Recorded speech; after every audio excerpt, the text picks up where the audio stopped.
Comment faire lorsqu'on est dingue de loft et qu'on hérite d'une maison traditionnelle? Eh bien, c'est très simple. On transforme la maison en loft. Oui, enfin, plus facile à dire qu'à faire. Ceci est la maison de mes parents.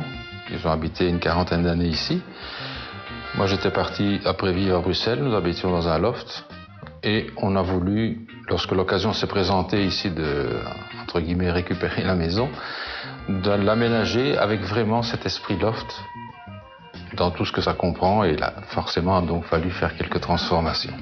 Pour commencer, les murs entre la cuisine, la salle à manger et le salon ont tous été abattus. En même temps, c'est le principe du loft. Tous les espaces sont ouverts. C'est un bon début, mais ce n'est pas tout. Restait encore à relooker la déco. Pour donner donc cette ambiance loft, nous avons recréé à certains endroits des poutrelles métalliques qui sont d'une couleur fortement différente de l'ambiance du loft. Nous avons réalisé un parquet en chêne blanchi et nous avons pu créer un plafond suspendu qui marie lumière indirecte et lumière directe. Les luminaires, ici on adore. Alain a beaucoup misé là-dessus pour donner du peps à son living. Par exemple celui-ci, qui peut changer de couleur un peu suivant nos envies et le décor qu'on a envie de créer. On a également cet autre luminaire, qui existe d'ailleurs dans différentes dimensions, donc en fonction de la place qu'on a, et de l'intérieur qu'on a, on peut l'avoir plus petit, plus grand. Enfin, nous, on a pris le plus grand qu'il y avait pour dire de meubler. On a également pris ce lustre ici, un peu spécial, un peu style baroque comme ça, mais qui donne une autre touche aussi d'ambiance à l'intérieur. Et ça coûte combien tout ça? 500 € les appliques qui changent de couleur, 1100 € le luminaire multi-abat-jour et le lustre baroque là, c'est le prix fort, 2500 €. Et celui dans la cuisine, 395 €.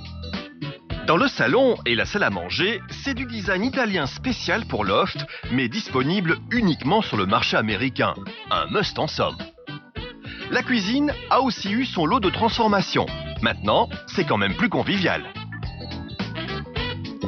L'espace cuisine a été conçu toujours en gardant l'esprit de loft, c'est-à-dire ici d'avoir un espace famille plus restreint autour de la cuisson, avec des espaces dégagés comme avec la hotte et ses spots qui sont dans un caisson plus bas, et avec aussi un espace plus polyvalent dans lequel on peut venir faire de la couture, faire les devoirs ou poser un petit ordinateur portable. Pour un look encore plus contemporain, des stores, dernière génération, occultent les fenêtres. Le genre astucieux. En fait, c'est très simple. Donc, vous les avez soit en position ouverte comme maintenant, et on peut simplement occulter complètement de l'extérieur en faisant ceci. Et puis, quand on a envie, bien entendu, il suffit de tirer, et là, vous avez une ouverture complète sur l'extérieur. Question prix, le modèle 90 cm de large revient à 60 €. À l'étage, pas de gros changements dans les chambres, mais le palier a trouvé une nouvelle vocation. On a cassé tout ce qui était mur, on a descendu un peu plus loin la toiture, et comme ça on a pu placer un grand canapé, et ça devient pratiquement l'endroit, je dirais, le plus convivial de la maison, quoi. En fait, c'est devenu le salon télévision et l'espace intime de la famille. Elle est pas belle la vie en loft, même dans une maison ?